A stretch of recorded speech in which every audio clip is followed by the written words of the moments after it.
What's up, guys? I'm LQ. This is the LQ Review. Thank you so much for joining me right here at my YouTube channel. This is where I talk about all the geeky, nerdy stuff that I love to talk about. Movies, video games, comic books, and TV shows. And I'm going to give you guys a comic book review here. So, a little background though.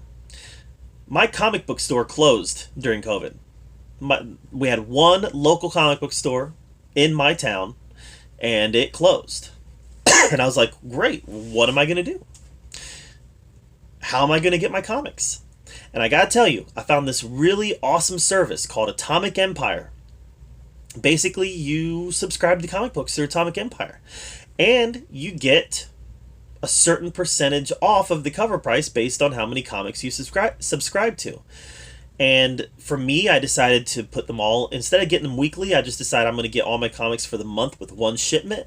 And I just got my first shipment about a week ago, and I gotta tell you, they were packaged nicely, very safely in a box to where there's not gonna be any damage done to them. They all had bags and boards, and they were really well taken care of. And the shipment was prompt. Once they shipped, I got them in about 2 days. So, Atomic Empire, if you're somebody who wants to collect comics but you don't have a comic book shop, because let's face it, comic book shops are a dying thing.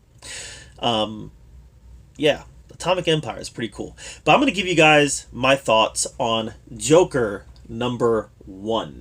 Now, it's been out for a little bit. Joker #2 also came in this shipment, so I know that Joker #1 has been out for a bit.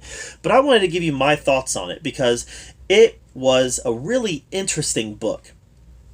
Now, first of all, as you can see, the art in it is top-notch, but that is pretty standard with these premium books.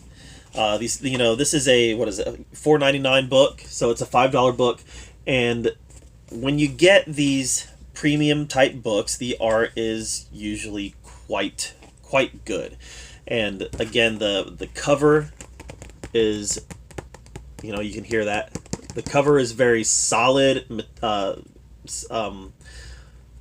solid paper, and the pages themselves are also very thick, and like I said, the art in the book is very, very good. Now, this is a Joker book, but I'll say that Joker hardly ever appears in this first issue.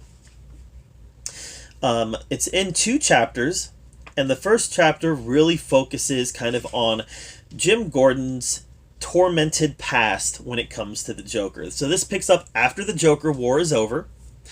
The Joker is still at large, and this picks up with kind of how Jim Gordon feels. It's really a dive into how Commissioner Gordon feels about the Joker. All the stuff that Joker has done that's really left him a broken man. Here we have him visiting the grave of his son. He's left a broken man here in chapter 1. But then in chapter 2, Jim Gordon meets with a character named Cressida. And that's Cressida right there. And she is going to hire Jim Gordon to go after the Joker. He's an older man, and the idea is that retirement's approaching. Let's make this the cherry on top of your career, and let's go get Joker. So she wants to hire him, and the money that she's going to pay him is going to make it very appealing to go get Joker. However, she is not interested in Jim Gordon apprehending Joker. She wants Commissioner Gordon to kill the Joker. That's the mission, to kill Joker. And she lays out a very compelling argument why. She talks about, you keep apprehending him, he keeps getting out, he keeps killing people. At some point, those deaths are on your hands. And it's the classic argument on whether superheroes should or shouldn't kill, whether our heroes should or shouldn't kill. And I found this to be a really interesting a really interesting angle to take on the story because Jim Gordon's not a superhero. He's a police officer. So are we going to get commentary about police officers taking the law into their own hands, or is this going to be a straight Jim Gordon is hired to be a hitman to kill one of the most dangerous people in the world? I don't know exactly how the approach is going to be here, but I find it all very interesting. And that's really where we leave this story. You know, we see at the last page, we get a glimpse of the Joker there. So he knows some of what's going on. But again, very compelling story that really, it's called The Joker, but really this book right here was Commissioner Gordon's book. So it definitely surprised me. I was kind of feeling like we would get this this almost Amanda Connor, Harley Quinn-ish type story. That's kind of what I thought we'd be getting.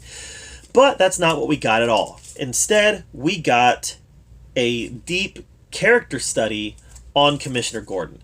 And it just happens to be about this character right here. The relationship that he has had with this character right here. So, very good first issue. And I can't wait to see what happens next. So, what did you think of Joker #1? Let me know in the comments down below. I'd love to hear your take on it. While you're down there commenting, make sure you subscribe to my channel. I put out a lot of content, and I want to make sure that you're up to date with everything that I'm doing.